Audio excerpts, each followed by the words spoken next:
사사들의 치리하던 때에 그 땅에 흉년이 드니라. 유다 베들레헴의 한 사람이 그 아내와 두 아들을 데리고 모압 지방에 가서 우고하였는데 그 사람의 이름은 엘리멜렉이요 그 아내의 이름은 나오미요 그 두 아들의 이름은 말론과 기리온이니 유다 베들레헴 에브라 사람이더라.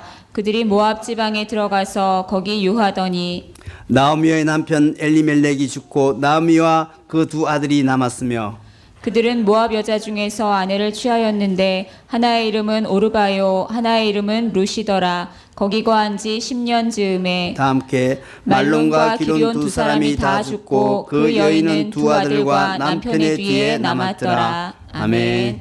이제 목사님 나오셔서 헌금을 위한 기도와 룻기 강의 서론 하나님의 헤세드라는 말씀 주제로 말씀 증거해 주시기 바랍니다. 많은 은혜 받으시기 바랍니다. 하나님께서 오늘 우리에게 주시는 룻기 1장 1절부터 5절 본문의 말씀을 가지고 오늘부터 지난주에 오바댜서 강해에 이어서 룻기 강해를 시작을 하려고 합니다. 시간이 허락될 때까지 몇 주가 될지 모르겠습니다만은 룻기를 강해하고자 합니다. 오늘은 특별히 본격적인 본문 강해가 아니라 룻기가 어떤 책인지 어떤 하나님의 말씀인지를 생각해 보는 그런 서론격이라고 할 수 있습니다. 또 구정을 맞이해서 적지 않은 성도들이 고향을 방문하고 있기 때문에 본문 강해는 다음 주부터 시작하려고 합니다.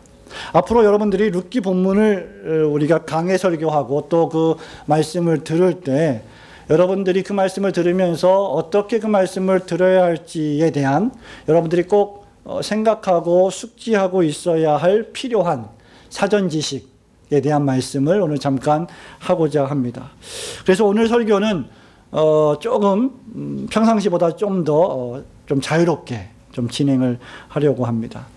여러분 룻기도 역시 구약 성경 가운데 비교적 짧은 성경이죠. 자, 지난주에 우리는 오바댜서 말씀을 배웠습니다. 오바댜서가 몇 장으로 구성되어 있죠? 딸랑 한 장. 예, 그래서 빨리 끝났습니다. 한 4주 만에 끝났습니다. 자, 룻기는 몇 장으로 구성되어 있죠? 4장. 4장이니까 오바댜서에 비하면 많은 장이지만 그러나 다른 구약의 성경에 비교하면 상당히 짧은 성경입니다. 자, 왜 룻기를 시작하려고 하는 두 가지 이유가 있습니다. 하나는 일단 짧습니다. 짧게 가야 됩니다. 우리가 갑자기 너무 큰 성경, 창세기 강해를 한다든가 이사야서 66장 강해를 한다든가 하면 언제 끝날지 몰라요. 그래서 좀 비교적 짧은 본문, 짧은 성경을 좀 선택해서 짧게 공부를 하고 말씀을 듣고 익숙해지면 좀 이제 큰 성경, 요한복음을 갈 수도 있고 또 마태복음을 갈 수도 있고 창세기를 갈 수도 있고 사도행전, 이사야서 이렇게 가려고 합니다. 설교자로서 저는 좀 소박한 꿈이 하나 있습니다. 아주 소박한 꿈인데요. 꿈이라기보다 그냥 소박한 소망입니다. 목사로서, 설교자로서, 또 교회를 목회하는 목회자로서 소박한 소망이 있는데 그것은 뭐냐면 하나님이 부르실 때까지 언제가 될지 모르겠습니다만은 성경을 전체 성경을 다 설교하는 겁니다. 시간이 허락될 때까지. 예. 성경 총 몇 권이죠? 66권 총 몇 장이죠? 예. 하나하나 팔고 1189장입니다. 일단 작게는 성경 각권 66권을 한 주에 한 권씩 설교하면 거의 1년이면 성경 전체를 설교할 수 있습니다. 1년 정도면 되는 일이죠. 그런데 성경 66권 1189, 1189장을 다 본문 설교를 하려면 이건 설교자가 평생 다 할 수 있을지 없을지 모르는 일입니다. 왜냐하면 본문 설교가 언제 어떻게 끝날지 가늠할 수 없기 때문이죠. 어쨌든 간에 소망이 있다면 창세기부터 요한계시록까지의 전 성경을 성도들에게 설교하고자 한 것이 저의 작은 소망입니다. 사실 작은 소망은 아니죠. 엄청나게 성공하기 어려운 소망일 수도 있습니다만은 하나님이 은혜를 허락하시면 그렇게 하기를 소원합니다. 어쨌든 오늘 오바댜서에 이어서 룻기를 좀 살펴보려고 합니다. 왜 룻기인가? 모든 성경이 우리가 살고 있는 시대에 아주 맞는, 꼭 알맞는 어떤 교훈들, 말씀들을 제공해 줍니다. 그것을 우리는 어떤 그 좀 한자로 설명할 때 적실성이라고 하거든요. relevance라고 하는데, 이 말씀이 우리에게 적당하다. 이 말씀이 우리에게 맞다. 우리 현실에 아주 잘 적용이 된다. 적실성입니다. 모든 성경이 우리에게 적실성이 있는 성경입니다. 그런데 룻기만큼 저와 여러분이 살아가는 삶의 모습에 적실성 있는 설교 또는 말씀, 성경도 없다고 생각합니다. 왜냐하면 룻기는 인간이 만난 비참한 상태를 너무나도 잘 보여주는 성경 가운데 하나이기 때문입니다. 룻기는 오늘날 우리 인간의 모습, 특별히 한국교회가 만난 참 어려운 현주소를 잘 보여주고 있다고 생각을 합니다. 그리고 또 룻기는 인간이 만난 그 난제와 어려움과 교회의 문제를 해결해 주는 치료책도 제공합니다. 문제만 우리에게 알려줄 뿐만 아니라 그 답도 우리에게 제시해 주고 있습니다. 그래서 우리는 앞으로 이어지는 룻기 강의를 통해서 이것을 다루게 될 것입니다. 아까 말씀드린 바와 같이 오늘은 구정 연휴라서 본문을 다루기는 하겠지만 본격적으로 본문 강의를 하지는 않을 것입니다. 그저 아까 말씀드린 대로 서론을 진행할 건데 4가지를 좀 살펴보길 원합니다. 첫 번째는 룻기의 주제가 무엇인가? 룻기의 주제가 무엇인가? 신하은 운동원, 미안하지만 요 스탠드를 좀 옆으로 치우세요. 얼굴이 안 보이네요. 예.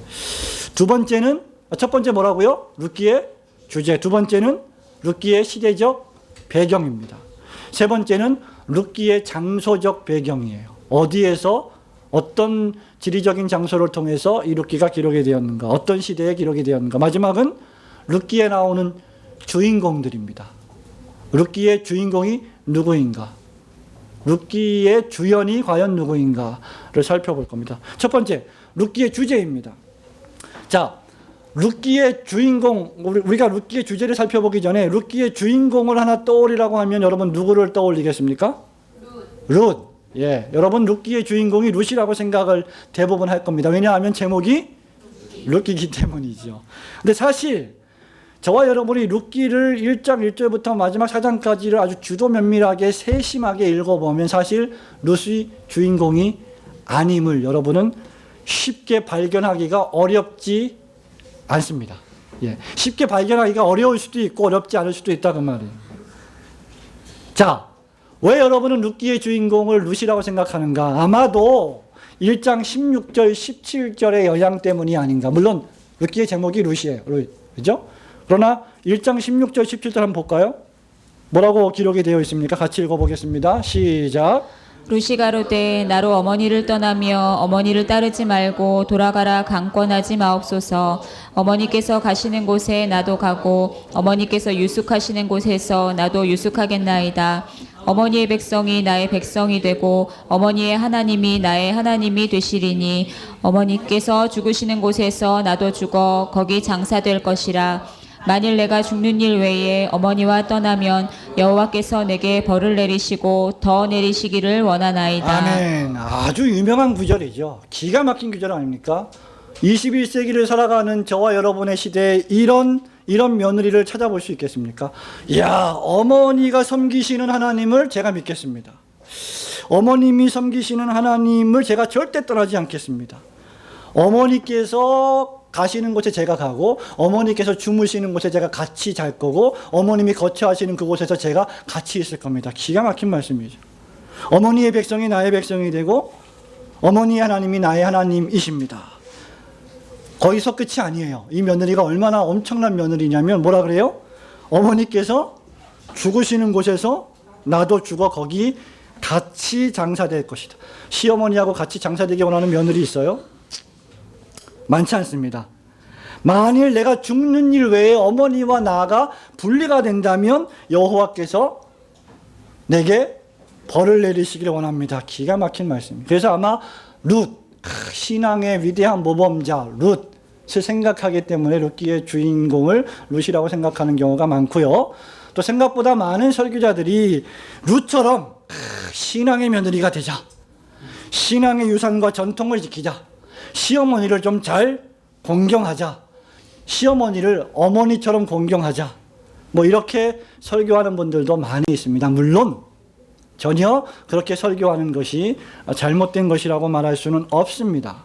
충분히 우리는 성경의 본문을 통해서 그런 모범적인 설교를 소위 이러이러한 신앙의 위인들을 닮아가자, 아브라함의 믿음을 닮아가자, 예, 그죠? 다윗의 용병을 닮아가자, 이렇게 설교할 수 있습니다. 그러나 이렇게 설교하는 것은 사실 뭐 잘못된 것은 아닙니다만 룻기의 목적을 정확히 해설하고 설명하는 것은 아닙니다.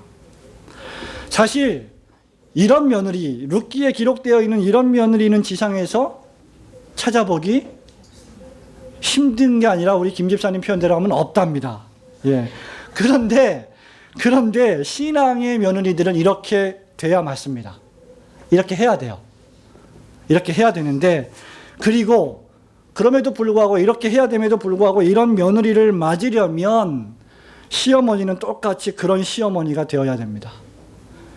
그죠? 룻과 같은 며느리를 맞이할 만한 신앙의 시어머니가 되어야 룻과 같은 며느리가 있는 거예요. 근데 룻기의 초점은 뭐 신앙 좋은 며느리, 신앙 좋은 시어머니가 되자, 고부간의 갈등을 해소하자, 뭐 좋은 며느리가 되라, 훌륭한 시어머니가 되라, 그런 게 아닙니다. 룻기는 그저 인간적인 어떤 그런 공경을 가르치고 있는 말씀이 아니고요. 또 룻기는 여러분이 좀 읽어 나가다 보시면 아시겠지만 룻을 사랑하는 남자가 나오죠. 그 이름 유명한 보아스. 예. 그래서 어려움을 당한 룻과 그 어려움을 해결해 주는 보아스가 만나서 극적인 사랑에 빠집니다. 묘하게 우연히 그녀를 만난 날, 우연히 박정희 노래처럼 우연히 만나갖고 사랑에 빠져요. 그래서 어떤 사람들은, 믿음이 없는 사람들은 뭐 아가서나 이런 룻기를 읽어보면 야, 멜로드라마 아니냐, 정말 멋진 사랑의 드라마가 아니냐, 그렇게 생각할 수도 있습니다. 룻기에 보면 연인이 나오죠. 나오미의 며느리 룻과 엘리멜렉의 먼 친척, 그러니까 이 룻의 시아버지의 먼 친척인 보아스가 나옵니다. 이 둘이 사랑에 빠지죠. 그래서 어떤 사람들은 룻과 보아스의 러브 스토리다라고 보기도 합니다. 뭐 성경을 하나님의 말씀이라고 믿지 않는 사람들이 볼 때는 전적으로 그렇게 보이죠. 아가서 읽어보세요. 하나님을 안 믿는 사람들이 아가서를 읽으면 이건 정말 기가 막힌 19금의 그런 성인용 소설이 아닌가, 이렇게 생각할 수도 있습니다. 그러나 룻기는 그 이상을 이야기하고 있어요. 만약에 룻기가 보아스와 룻의 인간적인 사랑의 스토리, 멜로드라마라고 했다면 4장을 펼쳐보시기 바랍니다. 4장에 있는 18절, 19절, 20절 말씀은 기록할 필요가 없었을 거예요. 자, 4장 18절부터 20절 한번 읽어볼까요? 시작. 베레스의 세계는 이러하니라. 베레스는 헤스론을 낳았고 헤스론은 람을 낳았고 람은 암미나답을 낳았고 암미나답은 나손을 낳았고 나손은 살몬을 낳았고 살몬은 보아스를 낳았고 보아스는 오벳을 낳았고 오벳은 이새를 낳았고 이새는 다윗을 낳았더라. 아멘. 자, 보아스가 누굴 낳았어요? 오벳을 낳았어요. 21절에. 그죠? 보아스가 누구예요? 룻과 사랑에 빠져 룻과 결혼한 엘리멜렉의 먼 친척, 기업물을 쫙 보았습니다. 보아스가 오벳을 낳았고 오벳을 누굴 낳았어요? 이새를 낳았고 이새는 다윗을 낳았어요. 그죠? 만약에 그냥 단순하게 룻과 보아스의 사랑의 이야기라고 하면 이 말씀이 도대체 왜 기록이 되었을까? 그러니까 보아스는 오벳을 낳았는데 오벳은 다윗의 뭐예요? 할아버지예요. 다윗이 누굽니까? 예수 그리스도가 출생하는 위대한 족보의 한 축을 차지하는 인물이 다윗입니다. 그죠? 그래서 우리가 예수님, 성육신하여 오신 예수님을 호칭할 때 뭐라고 불러요? 아브라함과 다윗의 자손 예수 그리스도라고 부릅니다. 마태복음 1장 17절을 펼쳐보실까요? 마태복음 1장 17절에 위대한 말씀, 기가 막힌 말씀이 기록이 되어 있는데, 자, 같이 한번 읽어보겠습니다. 여러분, 이 족보 이야기 나오면 피곤하시죠? 졸리시죠? 근데 17절에 위대한 말씀이 있습니다. 시작. 그런즉 모든 대수가 아브라함부터 다윗까지 14대요 다윗부터 바벨론으로 이거할 때까지 14대요 바벨론으로 이거한 후부터 그리스도까지 14대더라. 자, 그러니까 예수님이 탄생하시기 위해서는 아브라함과 다윗의 족보가 필요한 겁니다. 그러니까 다윗은 예수 그리스도가 탄생하는데 결정적인 역할을 차지하는 인물이에요. 구속 역사로 볼 때, 성경 역사로 볼 때.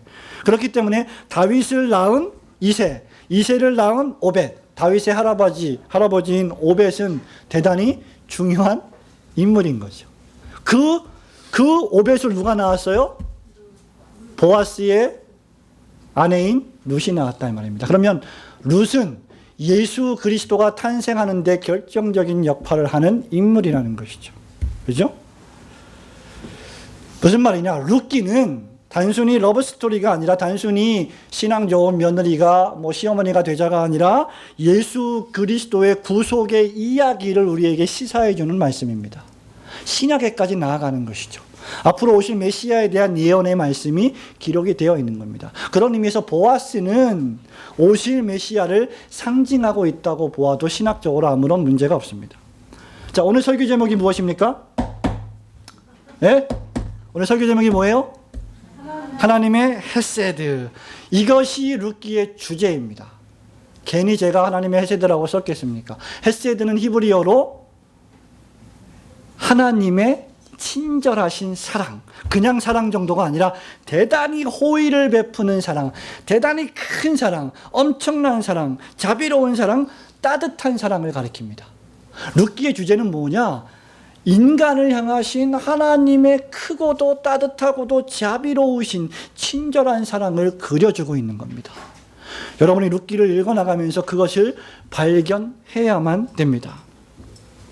2장, 룻기 2장을 볼까요? 룻기 2장 10절, 11절, 12절 하나님의 사랑이 어떻게 룻에게 나타나고 있는가 읽어보겠습니다. 2장 10절부터 시작. 룻이 땅에 엎드려 절하며 그에게 이르되 나는 이방 여인이여늘 당신이 어찌하여 내게 은혜를 베푸시며 나를 돌아보시나이까.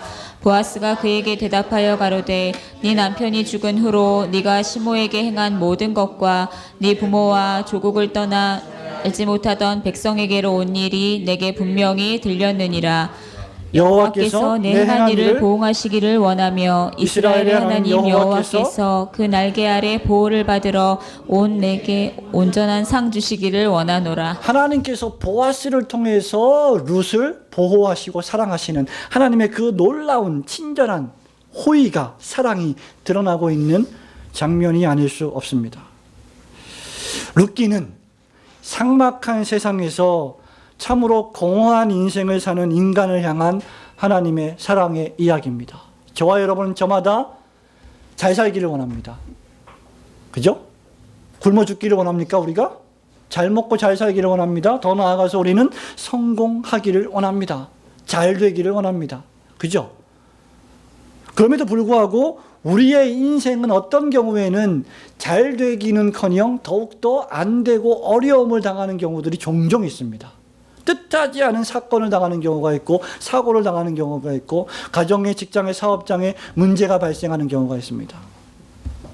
룻기는 그 인간이 만난 문제, 인간이 만난 심각하고도 해결할 수 없는 큰 문제로부터 본문 1장 1절이 시작을 하죠. 죽음 직전에 이르는 허무한 인생을 사는 인간의 마음을 채워주시고 회복시키시고 하나님의 날개 그늘 아래에 보호해 주시는 하나님의 사랑의 이야기가 룻기의 주제입니다. 하루하루 끼니 걱정을 하며 살아가는 평범한 사람들에게 사랑을 베푸시고 구원을 베푸시는 사랑의 이야기, 그리고 그러한 사랑의 이야기를 들은 그리스도인들이 똑같이 세상에 나가서 하나님의 사랑의 이야기를 전달해야만 하는 사명을 우리에게 제시하는 이야기가 바로 룻기의 이야기입니다. 앞으로 룻기 강해를 통해서 나를 세밀하게 인도하시고 사랑하시는 하나님의 사랑, 예수 그리스도의 사랑에 흠뻑 빠지시기를 주님의 이름으로 축원합니다. 네, 두 번째는 룻기의 시대적 배경입니다. 자, 언제 룻기가 기록이 되었을까? 1장 1절을 보실까요? 1장 1절 같이 읽습니다. 시작. 사사들의 치리하던 때에 그 땅에 흉년이 드니라. 유다 베들레헴에 한 사람이 그 아내와 두 아들을 데리고 모압 지방에 가서 우거하였는데. 예, 자, 룻기가 기록된 시대는 언제냐?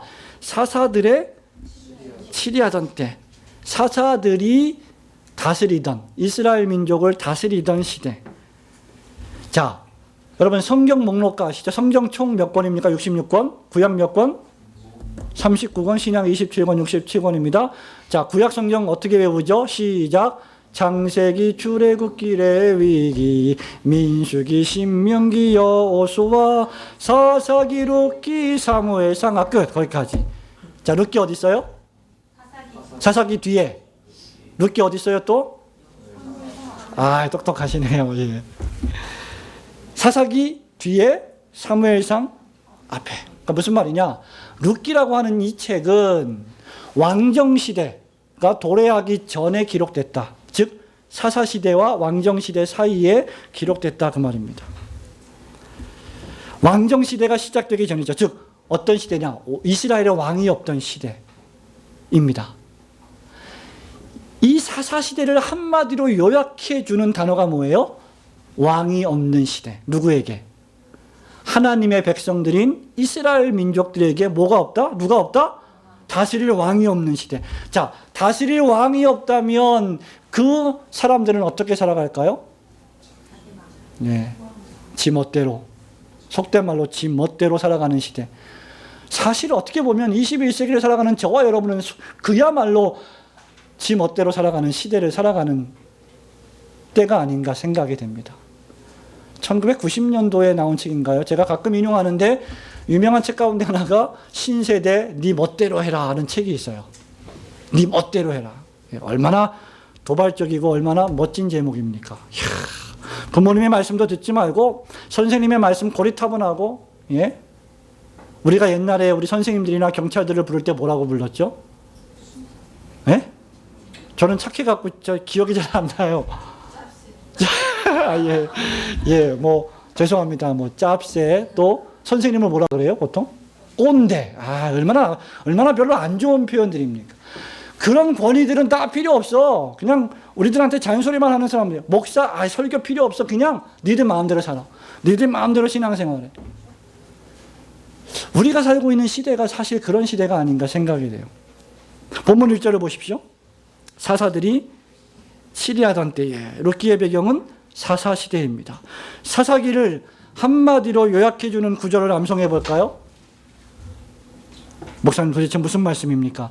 사사시대를 한마디로 요약해주는 구절. 시작. 그때에 이스라엘에 왕이 없으므로 사람마다 자기 소견에 옳은 대로 행하였더라. 사사기 17장 6절, 21장 25절. 그때 이스라엘에 왕이 없으므로 사람들이 각각 자기의 고유한 생각과 견해에 합당한 대로 살았다 그 말입니다. 다시 말하면 이스라엘 역사상 가장 타락한 시대가 사사 시대였다고 할 수 있습니다. 자, 오전에 하나님이 모세에게 야, 바로에게 가라. 이스라엘 민족을 어떻게 해라? 출애굽시켜라. 출애굽했죠.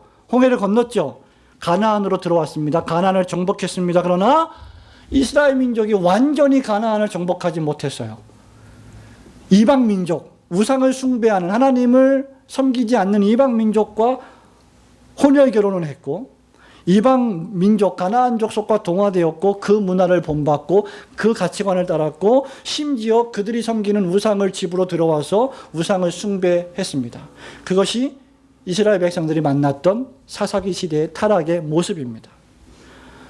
바알을 섬겼고요, 돈을 섬겼고요, 권력을 섬겼고요, 미신을 섬겼죠.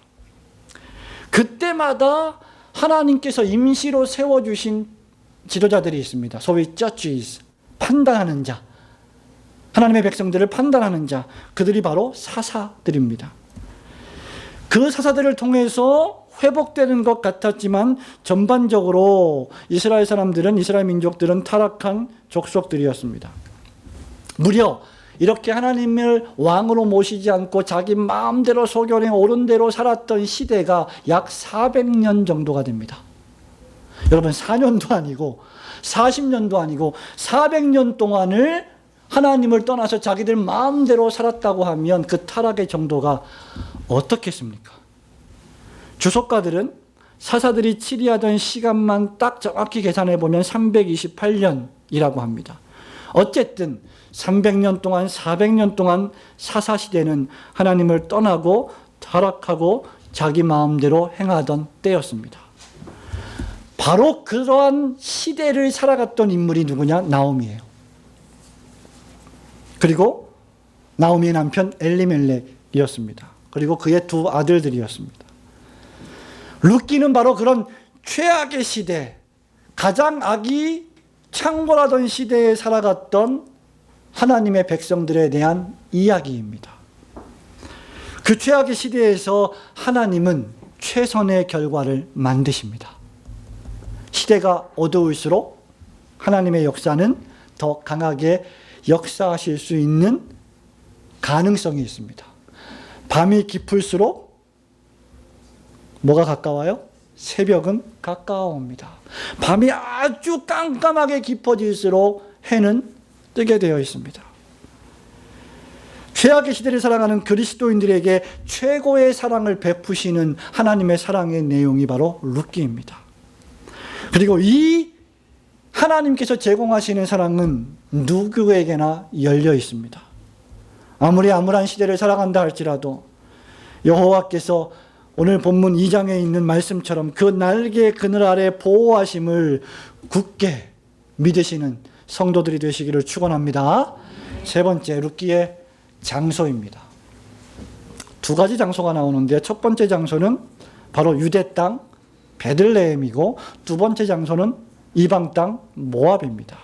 자, 1절 말씀을 다시 한번 읽어볼까요? 1장 1절 시작.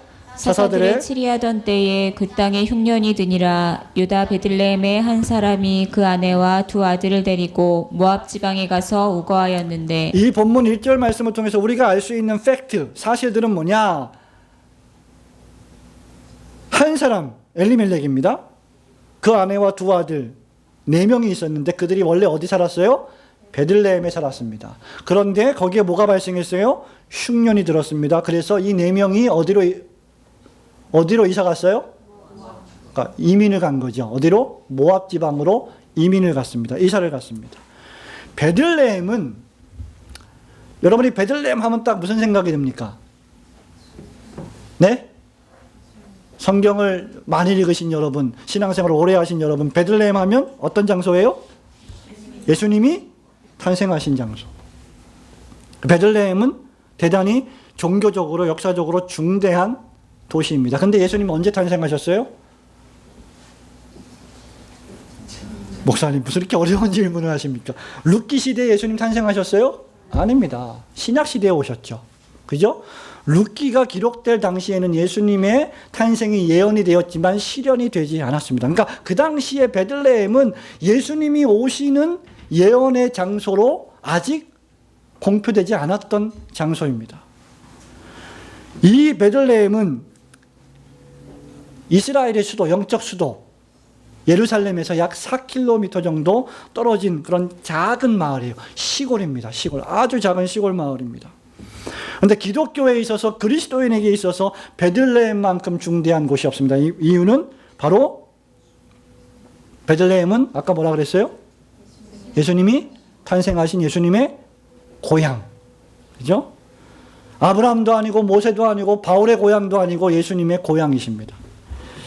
마태복음 2장 4절, 5절, 6절을 볼까요? 왕이 모든 대제사장과 백성의 서기관들을 모아 그리스도가 어디서 나겠느냐 물으니 가로되 유다 베들레헴이오니, 이는 선지자로 이렇게 기록된 바, 또 유대 땅 베들레헴아 너는 유대 고을 중에 가장 작지 아니하도다. 내게서 한 다스리는 자가 나와서 내 백성 이스라엘의 목자가 되리라 하였음이니라.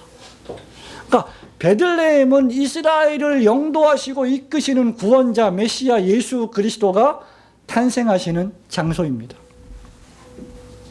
선지자 미가가 12월 25일 성탄절만 되면 암송되는 구절이죠. 미가서 5장 2절. 베들레헴 에브라다야 너는 유다 족속 중에 작을지라도 이스라엘을 다스릴 자가 내게서 내게로 나올 것이라. 그의 근본은 상고의 영혼에 있느니라. 그죠? 베들레헴은 작은 마을이지만 그 작은 마을에서 누가 나오신다? 예수 그리스도가 탄생하신다. 아까 말씀드린 바와 같이 그럼에도 불구하고 베들레헴, 이 당시의 베들레헴은 아직 신약 성경이 완성되지 않았을 때고 미가 선지자가 예언하기도 전입니다. 그래서 아주 작은 촌락이, 시골 마을이에요. 아무도 찾지 않는 그런 마을입니다.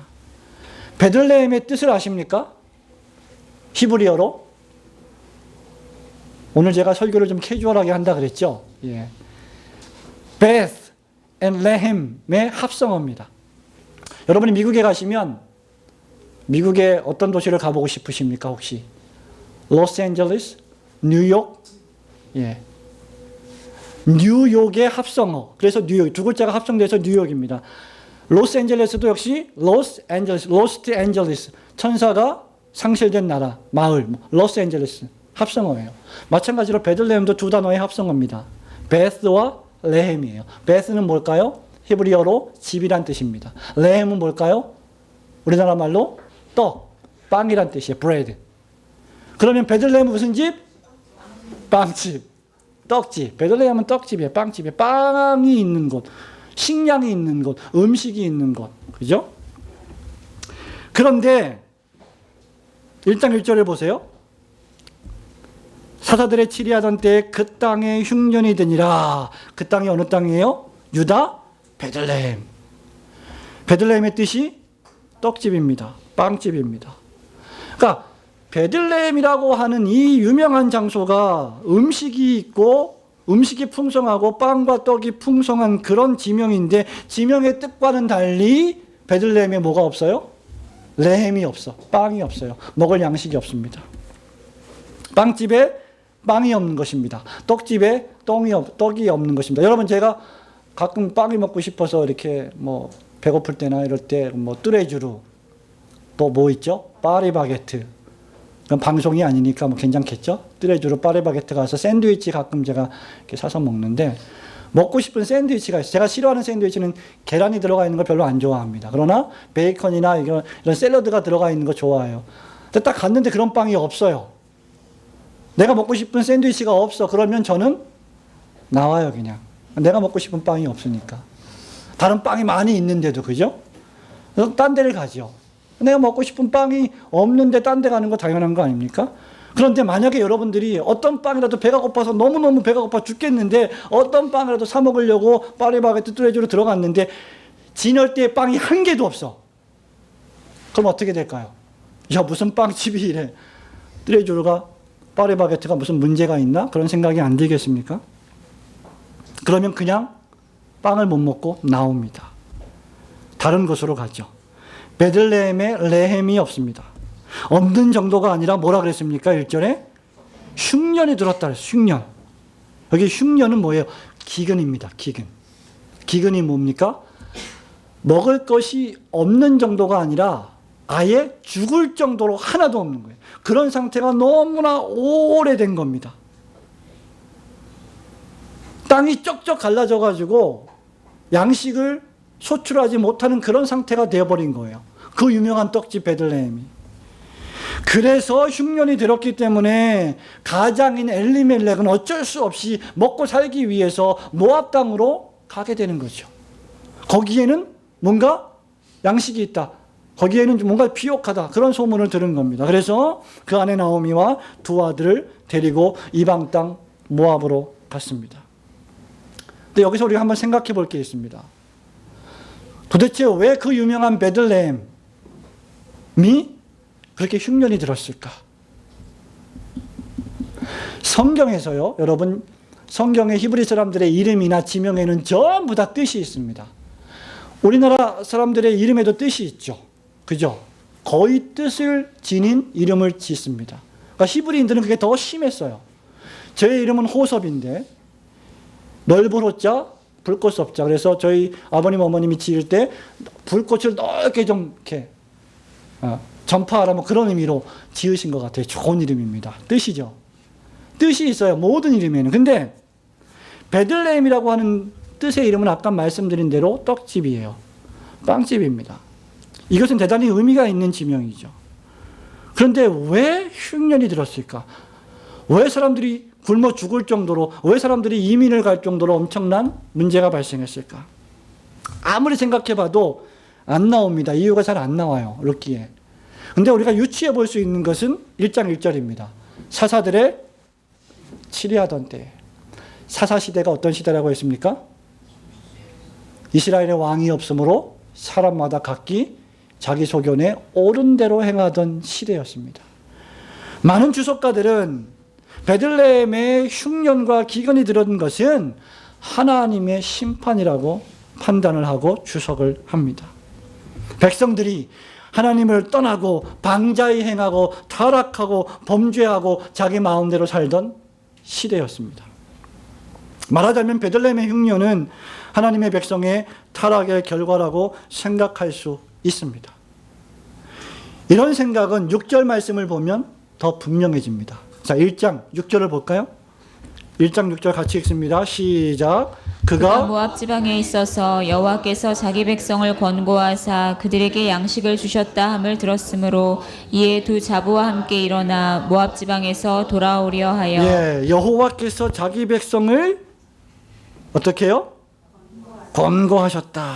돌아보셨다. 그래서 다시 흉년을 거두어 가시고 양식을 주셨다. 이 말은 이스라엘 백성들이 사사시대에 극심한 타락으로 말미암아 하나님의 심판을 자초했다는 것을 우리가 알 수 있는 것입니다.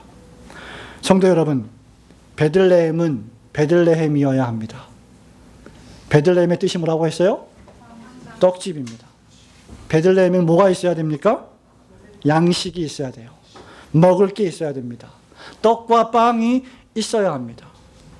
떡과 빵이 없는 베들레헴은 유명무실한 장소입니다. 베들레헴에 양식이 없다면 더 이상 베들레헴의 기능을 하지 못하는 것입니다. 성도 여러분, 그리스도인들은 마태복음 5장의 세상의 빛과 소금이라고 했습니다. 그리스도인들이 빛과 소금이 되지 못하면 그리스도인이라고 하는 이름만 가지고 있지 아무런 능력을 행사할 수 없습니다. 빵집이라면 빵이 있어야 됩니다. 사람들에게는 진정한 생명의 떡이신 예수 그리스도가 필요합니다. 그 예수 그리스도 생명의 떡, 요한복음 10장과 15장에 우리에게 말씀해주고 있는 나는 산떡이다, 생명의 떡이다라고 할 때 그 예수 그리스도를 제공하는 기관이 어디입니까? 교회입니다. 베들레헴은 교회를 상징한다고 볼 수 있어요. 교회에 예수 그리스도 살아있는 떡이 없다면 그것은 교회가 아닙니다. 그래서 교회는 무슨 일이 있어도 길이요 진리요 생명이신 예수 그리스도가 선포되어야만 합니다. 교회에는 진리의 말씀이 있어야 됩니다. 교회에는 사람의 말이 아닌 하나님의 말씀이 있어야 됩니다. 종말의 시대가 오면 사람들이 굶어 죽습니다. 왜? 양식이 없어 굶어 죽는 것이 아니라 말씀이 없어 줄이고 뭐가 없어요? 마실 음료가 없어 목마른 상태가 됩니다. 진정한 하나님의 말씀이 없는 교회는 교회의 구실을 할 수가 없습니다. 만일 교회의 생명의 떡이신 그리스도가 안 계시다면 그것이야말로 교회가 만난 기근입니다. 많은 교회를 돌아봅니다. 많은 교회가 있습니다. 큰 교회도 있고 작은 교회도 있고 대형 교회도 있고 메가처치도 있고 수천 명 수만 명이 모이는 교회도 있고 몇십 명이 모이는 교회도 있습니다. 그러나 교회의 크기와 상관없이 그 교회에 예수 그리스도가 안 계시다면 사람들은 떠납니다. 사람들은 살겠다고 도망칩니다. 그것이 지금 우리가 만난 기근입니다. 여러분, 이것을 저는 더 오랫동안 말씀 오늘 드리고 싶지는 않습니다. 이 기근에 대해서 우리는 다음 주에 다시 한번 깊게 생각해 보기를 소원합니다. 다만 우리 올고든 교회와 올고든 교회 그리스도인들이 생명의 떡이신 예수 그리스도로 충만한 교회, 예수 그리스도로 배불리 먹는 성도님들이 되시기를 주님의 이름으로 축원합니다. 마지막 네 번째, 룻기의 등장인물들입니다. 자, 마지막 네 번째로 룻기의 주인공에 대해서 한번 생각해 보길 원합니다. 여러분들이 룻기라고 하는 대본을 받았다고 생각해 보세요. 여러분들이 연극 배우라고 생각하시고 영화 배우라고 생각하시고 룻기가 대본이라고 생각하고 대본을 받고 그 대본을 읽었다고 생각해 보십시오. 룻기의 주인공이 누구일까요? 아까 여러 번 말씀했습니다. 룻, 아주 자신 있게 룻이라고 말씀을 하셨습니다. 예, 표면적으로 볼 때 룻이 맞아요. 제목도 룻입니다. 근데 우리가 소설이나 여러 다른 책을 볼 때 주인공을 찾는 것은 결코 어렵지 않습니다. 소설이나 책에 볼 때 주인공은 보통 어떤 특징을 가지고 있어요? 가장 많이 이름이 나와요. 그래서 가장 이름이 많이 나오면 그게 주인공이에요. 그죠? 영화도 마찬가지입니다.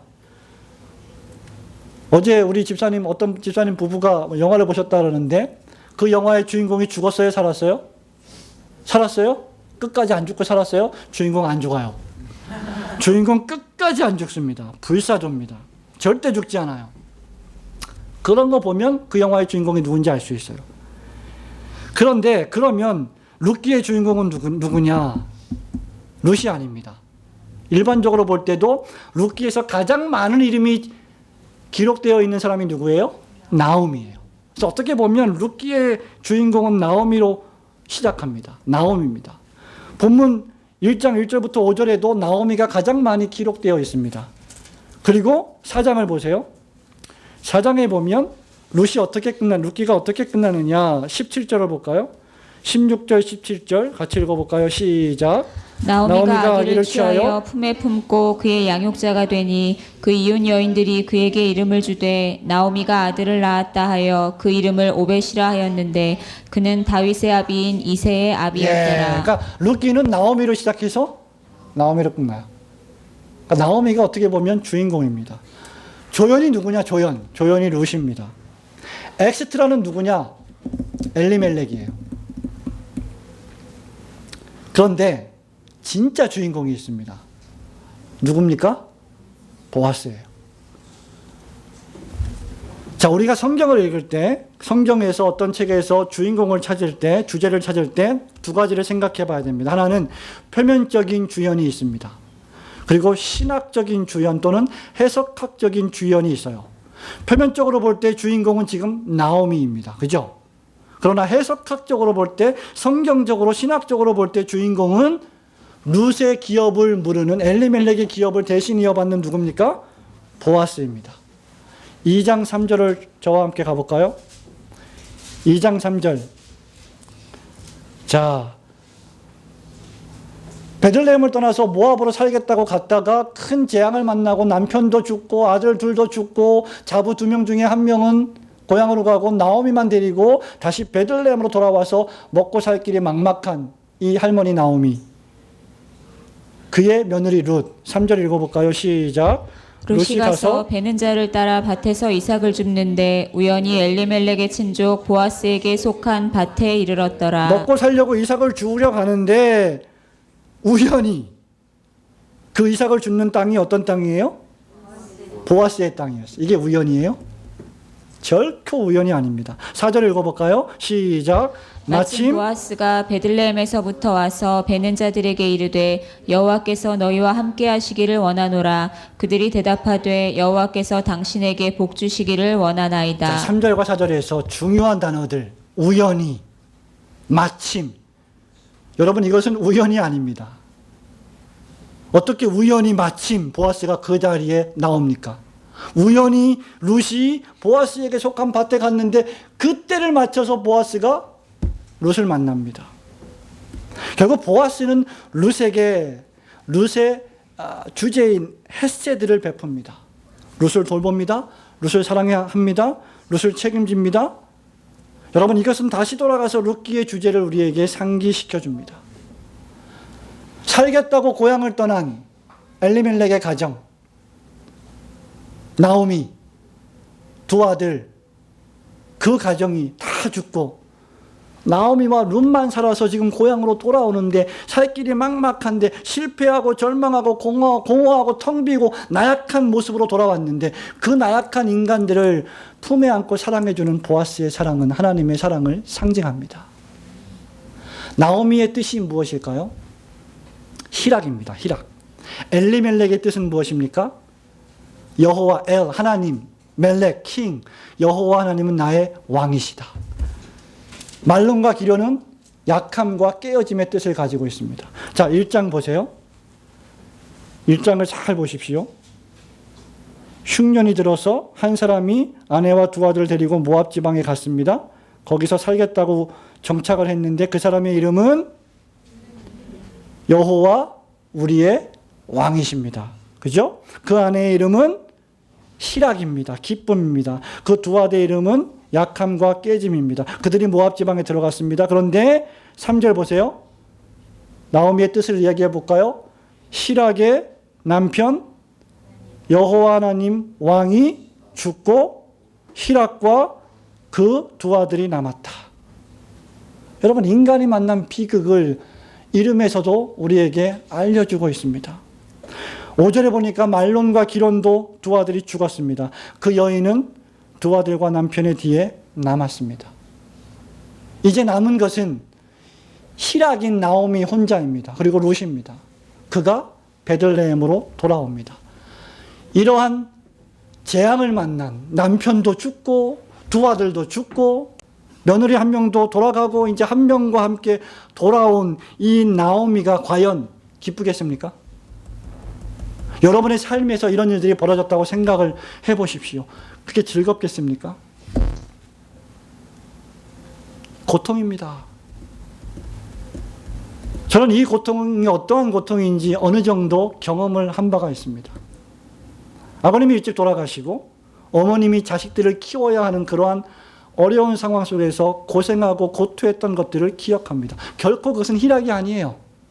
물론 중간중간에 기쁨이 있었겠지만 전반적으로 볼 때 그것은 고생입니다. 고통이에요. 재난입니다. 실패입니다. 절망입니다. 우리 어머니가 소위 아버지 없는 후레자식을 안 만들겠다고 얼마나 철저하게 교육을 시켰는지 무지하게 맞으면서 자랐습니다. 저는 좀 덜 맞았어요. 막내라서. 사랑을 많이 받았죠. 절망입니다. 슬픔입니다. 실패입니다. 그러나 그러한 인간을 사랑하셔서 독생자 예수 그리스도를 이 세상에 보내어 주신 하나님의 사랑을 룻기는 우리에게 설명해 주고 있습니다. 여러분은 이 하나님을 만나야 됩니다. 저는 우리 청년 대학생들이 이 하나님을 어떻게 만나게 해줄지 모르겠어요. 저는 솔직히 제가 어떻게 할 수가 없습니다. 그러나 하나님이 만나 주셔야 돼요. 저는 그렇게 기도합니다. 우리가 매주마다 짧은 시간이지만 성경을 공부하고 책을 읽고 기도하고 찬송을 부를 때 하나님의 성령께서 역사하셔서 저들의 영혼 속에 하나님의 사랑이 부음바 되게 해달라고 기도합니다. 그때가 언제인지 모르지만 지금은 별로 믿음도 없어 보이고 신앙도 없어 보이지만 저들이 하나님의 사랑에 부음바가 되면 정말로 은혜가 충만한 신앙생활을 할 것이라고 저는 굳게 믿습니다. 죄인들은 예수에게로 나와야 됩니다. 실패자들은 예수에게로 나와야 됩니다. 절망하지 말고 예수 앞에 나와야 됩니다. 죄인들은 여호와의 헷세드 안에서 안식해야만 합니다. 하나님의 놀라우신 자비로우신 그 사랑 안에서만 우리는 진정한 평강을 누릴 수가 있습니다. 이사야 선지자는 예언합니다. 이사야 55장 1절에 보면 오라 너희 모든 목마른 자들아 물로 나오라 돈 없는 자도 오라 너희는 와서 사 먹되 돈 없이 값 없이 와서 포도주와 젖을 사라. 예수님 말씀 기억하십니까? 마태복음 11장 28절 수고하고 무거운 짐진 자들아 다 내게로 오라 내가 너희를 쉬게 하리라. 하나님의 진정한 헤세드가 되셔서 이 세상에 오신 예수 그리스도 안에서 참 만족과 평안을 누리시는 성도들 되시기를 축원합니다. 성도 여러분, 말씀을 맺습니다. 오늘날 인류는 엘리멜렉과 엘리멜렉을 따라 나선 나오미와 같습니다. 생계를 유지하고 이 힘들고 고투하는 삶 속에서 자식 새끼들을 키우기 위해 길을 찾아가는 사람들이 바로 인류입니다. 그러다가 뜻하지 않은 사건들을 만납니다. 사업이 부도가 납니다. 가정이 깨집니다. 결국 기쁨을 누리다 기쁨으로 길을 나섰던 나오미는 괴로움의 마라가 됩니다. 쓴물이 되고 맙니다. 그래서 우리의 인생은 마치 마라의 쓴물과 같습니다. 괴롭습니다. 일이 쉽게 풀리지 않습니다. 취업이 쉽게 되지가 않습니다. 단번에 대학에 붙지 않습니다. 단번에 교회가 부흥하고 성장하지 않습니다. 그러나 하나님께서 보아스를 준비시키십니다. 룻은 보아스의 무한한 사랑, 조건 없는 사랑, 아낌없이 주는 사랑을 받습니다. 룻에게는 보아스에게서만 희망이 있습니다. 죄인들은 예수 그리스도 안에서만 희망이 있습니다. 이것이 바로 저와 여러분을 향하신 하나님의 헤세드요, 하나님의 친절한 사랑입니다. 자기의 독생자를 아끼지 아니하시고 내어주신 하나님의 크신 사랑 안에서 기쁘게 안식하시는 성도님들이 되시기를 주님의 이름으로 축원합니다. 아멘.